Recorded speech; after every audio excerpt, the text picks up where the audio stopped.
करते हैं। कोरोना की दूसरी लहर के दौरान अस्पतालों में हजारों लोगों की मौत हुई है। ये मौतें सदमे की कई परतों के साथ आती हैं।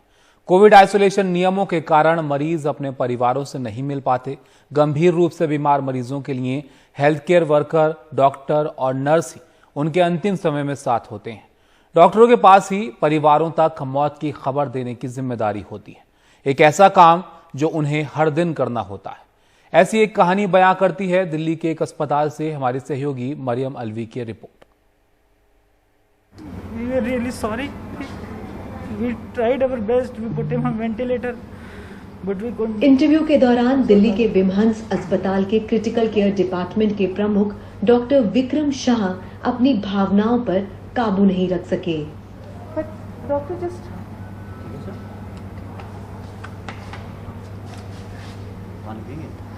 वो हमें बता रहे थे कि कैसे 42 साल के एक मरीज, एक पति, 8 साल के एक बच्चे के पिता को उन्होंने कोरोना के कारण खो दिया। तब वे अपने आंसुओं को नहीं रोक सके। And it happened with so many patients. I still remember Mr. Divya Prakash was there. He was saying, I am having a small child, I am having a daughter, which we couldn't make that. We were really sorry. We tried our best. We put him on ventilator, but we couldn't make it. His sister was there. He was just 42 years old. Daughter was 8 years old, and I have talked with his daughter also. I promised he will come back. His sister was a doctor in US. We couldn't make it. Whatever best possible was available. We have done everything. We have put him on ventilator also, but still we couldn't make it. We are really sorry.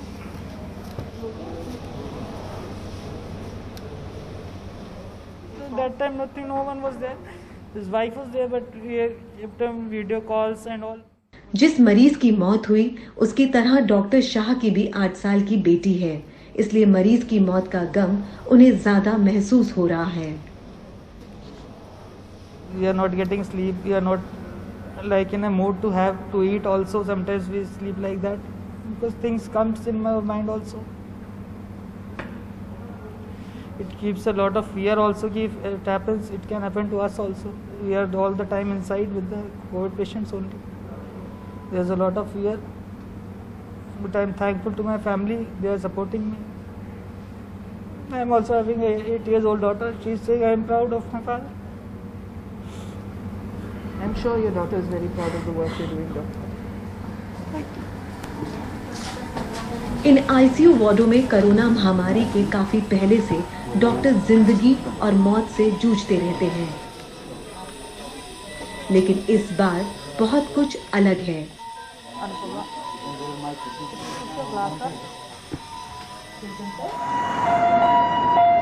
इस साल 25 मार्च से अब तक 101 लोगों की मौत corona से हुई है, जो पिछले साल से काफी ज्यादा है। But you have to do this on a everyday basis. You have to make those. Every day, do you have to make a phone call? Every day we are calling, we are counseling. No, do you have to inform family members of passing away patients? No, we have to. Who else is there? We have to do. In and out, round the clock, we are there with them. Good things also we tell कि patients are improving, but it's really tough to tell them the bad news. It's really tough. ये doctor हमें बताते हैं कि खतरे के बावजूद कैसे परिवार के लोग अपने प्रियजनों को उनके अंतिम समय में देखने की जिद करते हैं। Usha Jain patient was there in the ICU. Usha Jain. Yeah, his son requested multiple How old times. was the patient? Ma'am, around 46, 47 years old.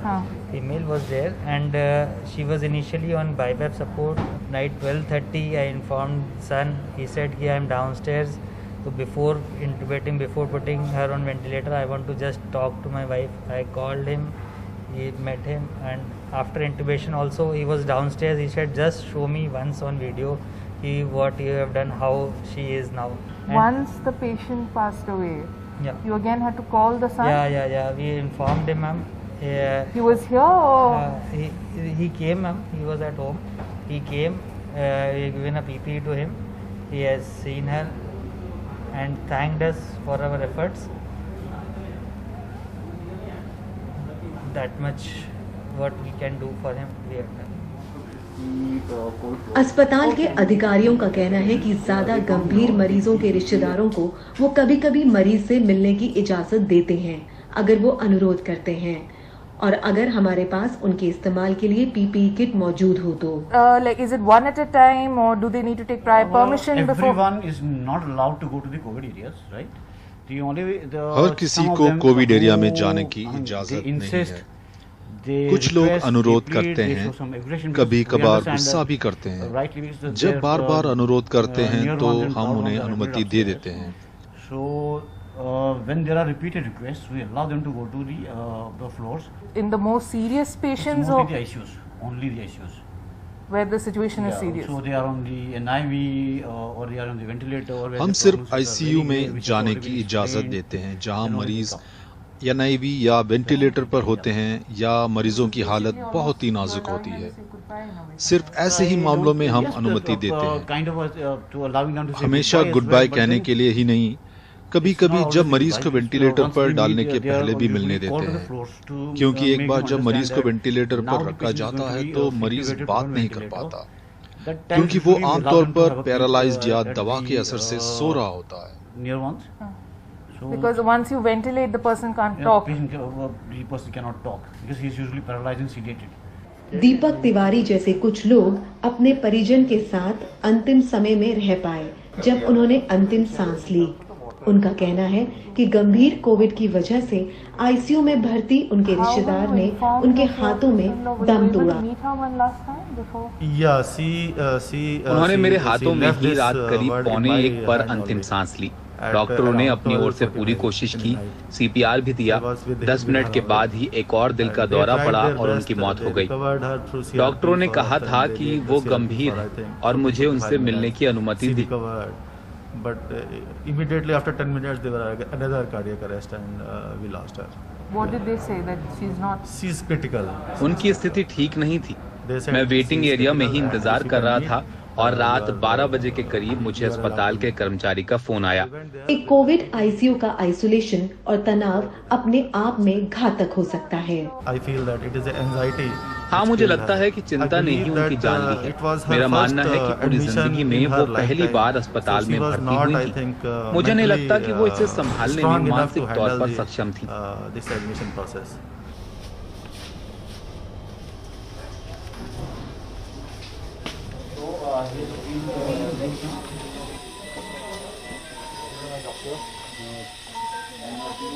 Doctor Anupama Singh अस्पताल में इंटरनल मेडिसिन डिपार्टमेंट की प्रमुख हैं। थोड़ी देर पहले ही उन्होंने कोविड मरीजों के साथ 7 घंटे की ड्यूटी खत्म की है। उनके माथे पर पीपीई किट पहनने के निशान अभी भी मौजूद हैं। दूसरी लहर में कोरोना मरीजों की संख्या का असर दिख रहा है। पिछले साल जितनी मौतें हमने देखी हैं उतनी पूरे करियर में नहीं देखी थी। 30 साल से डॉक्टर हूँ, ये बहुत सदमा देने वाला है। How long have you been a doctor for, ma'am? So 30 years.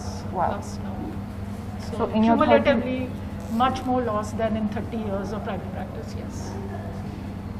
How has that been? Very traumatic. एक और जहां मरीजों और उनके परिवार के लिए बहुत मुश्किल घड़ी है, वहीं डॉक्टरों के लिए भी बहुत दर्दनाक है। What people kind of don't understand that it's been very traumatic for doctors. Cameraman Xavier Thomas के साथ मरियम अलवी, NDTV।